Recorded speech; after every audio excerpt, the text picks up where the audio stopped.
E aí, turma, aqui é o JP, e agora a gente vai fazer exercícios da apostila Eleva para o segundo ano de Química 1, apostila 5, capítulo 23, que vai tratar das reações de hidratação de hidrocarbonetos insaturados e adição a ciclanos.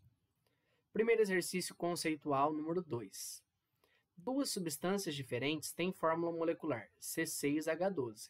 Uma delas, quando submetida à atmosfera de hidrogênio, na presença de um catalisador, reage com o gás, mas a outra não. Letra A. Aponte a razão dessa diferença de comportamento. E aí depois ele pede para a gente escrever uma estrutura possível para cada uma dessas substâncias. Vamos lembrar aqui, um negócio lá das nossas aulas de hidrocarbonetos. C6H12 é da fórmula geral CnH2n. E essa fórmula pertence a duas classes, ou a classe dos alcenos, ou também a classe dos cicloalcanos. Então, quando eu falo C6H12, eu posso escrever tanto um alceno quanto um cicloalcano, tá? Que são aí isômeros de cadeia, tá certo? Bom, agora o que a gente vai ter que perceber aqui, ó? Qual deles que reage com hidrogênio? Se eu tenho um alceno, como a gente viu, alcenos reagem com hidrogênio na presença de um catalisador, a chamada hidrogenação catalítica. Já um cicloalcano, no caso com 6 carbonos, ele não é favorecido por quê? Já que ele é um alcano, tá certo? E mesmo sendo um ciclo, e nesse ciclo eu não tenho o que a gente viu lá, que a gente chama de tensão do anel. Então, não é favorecida essa reação, tá? Se fosse um cicloalcano com menos carbonos, aí sim a gente poderia fazer uma adição nele, tá certo? Então, tá aqui uma explicação. Então, por exemplo, se eu pego essa fórmula, um deles que eu posso escrever é o ciclohexano. Então, é o ciclo com 6 carbonos, que não é propenso a sofrer reações de adição, já que não possui grande tensão de anel. Já o outro composto, por exemplo, seria o X1N, que é um alceno e, consequentemente, sofre hidrogenação catalítica. Como ele pediu a fórmula, tá aqui, ó. Esse é o ciclohexano e aqui nós temos o X1N, ok? Poderia escrever outros, tá? Tem outras possibilidades aí de fórmulas estruturais. Esse aqui foi um dos exemplos para se encaixar nessa explicação, ok? Exercício contextualizado número 11 agora. Diz o seguinte: assinale entre os ciclanos citados aquele que, em reação de adição com BR2, nas condições adequadas, produzirá 1,4 de bromo-butano. Então, vamos lá. Eu tenho que produzir isso. Ele falou que eu vou reagir, o BR2 formando 1,4 de bromo-butano.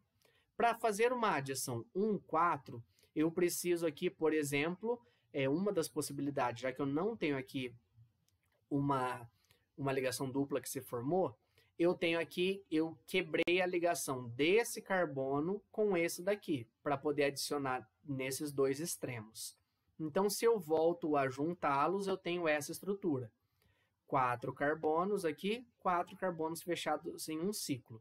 Como a gente viu, esse ciclo com 4 carbonos sofre reação de adição por conta da tensão do anel. Então, esse daqui é o ciclobutano, tá certo? Nenhum desses outros aqui, quando eu quebro, por mais que tenham 3 ou 4 carbonos, vão gerar esse produto exatamente, mesmo quando eu quebro o ciclo, tá certo? Então, essa é a única opção. Exercício 13 agora. Observe a reação química a seguir referente à produção de um álcool primário. O nome do reagente orgânico representado pela letra A é. Então, aqui a gente fez uma adição de água em meio ácido. Significa que eu adicionei esse OH e também um hidrogênio. Para eu descobrir aqui o composto que deu origem a esse, é só eu tirar esse OH e tirar um hidrogênio, ou desse carbono ou desse daqui. Eu vou tirar do carbono da ponta porque não vai ter possibilidade de resposta se eu tirar desse carbono aqui, tá certo? Então, eu tiro o OH e o H para formar minha água e eu reestabeleço uma ligação dupla que existia aqui. Tá aqui, ó. Esse é o meu composto. Coloquei mostrando aqui porque, se você tem dúvida, saia desse composto e adicione água. Como? OH no carbono menos hidrogenado, H, seguindo a regra de Markov-Nikov, no mais hidrogenado. Então, eu adiciono um hidrogênio aqui, fica CH3, é o que a gente tem aqui na ponta, e o OH aqui, que é o que a gente tem aqui, Então, esse daqui é o 4-metil-X1N. Perceba aqui, ó, 1, 2, 3, 4, 5, 6. No carbono 4, 1 metil, 6 carbonos, dupla na ponta, no carbono 1. Alternativa correta, letra A. Caso você tivesse tirado desse daqui, seria o 4-metil-X2Eno, mas perceba que ele nem te dá a opção da resposta, então teria que ser de fato esse daqui, beleza? Agora, exercício número 17, aprofundamento. Ele fala assim: tendo em vista as substâncias mostradas a seguir, A e B, ele fala: dê a fórmula estrutural do produto principal da reação entre 1 mol da substância A com 1 mol de HBr, na ausência de peróxidos. Substância A é um alceno, eu vou quebrar essa ligação dupla e vou fazer uma adição Markov-Nikov. Não tem peróxido, então é o produto normal. Quebro aqui, analiso que o mais hidrogenado é o da ponta, então coloco o H aqui. E o Br vai no outro carbono. Esse daqui é o meu produto principal. Ele não pediu o nome, só a estrutura, mas o nome seria 2-bromopropano. Ok? Letra B. Dê a fórmula estrutural de um dos possíveis produtos da reação entre 1 mol da substância B e 1 mol de H3 ou mais. Isso aqui é água em meio ácido. Então, aqui, meu composto B em água. Como eu tenho aqui, ó, duplas conjugadas, lembra que eu quebro e restabeleço uma dupla aqui no meio, tá? Essa daqui é a possibilidade da adição 1,4. Então, numa ponta vai um H, na outra ponta o OH. Esse daqui é o meu produto, tá certo? Então, ele pediu a fórmula, essa daqui é a fórmula. Também poderia, de maneira mais simples, só quebrar uma das duplas, tá? Aí a gente formaria um outro produto aí. Por isso que ele falou, um dos possíveis produtos. Essa daqui é uma das possibilidades, tá certo? No caso, se a gente fosse dar o nome desse daqui, são 4 carbonos, né? Então, tenho aqui but 2-en 1-ol, ok?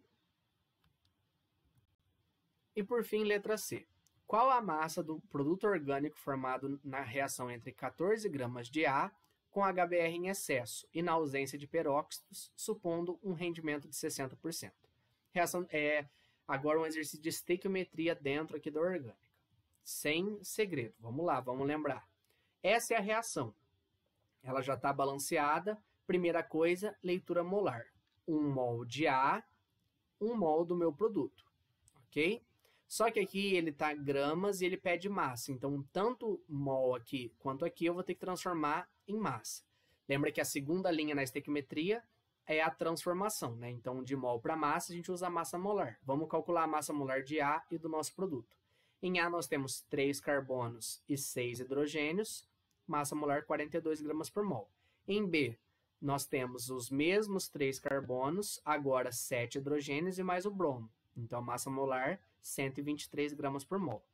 Eu posso ler isso daqui em mol ou posso, já aqui adequado, 42 gramas de A forma 123 gramas de B. Por fim, a terceira linha, dados do exercício.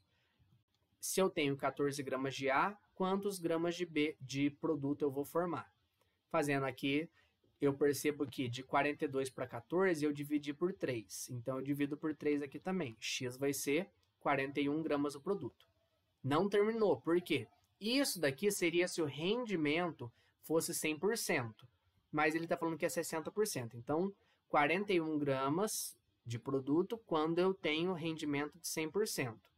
Y gramas quando eu tenho apenas 60%. Fazendo aqui a conta, Y é igual a 24,6 gramas do nosso produto. Então, essa é a massa que eu vou formar, ok? Fechamos aqui mais um módulo. Qualquer dúvida, estou à disposição. Até a próxima. Tchau, tchau.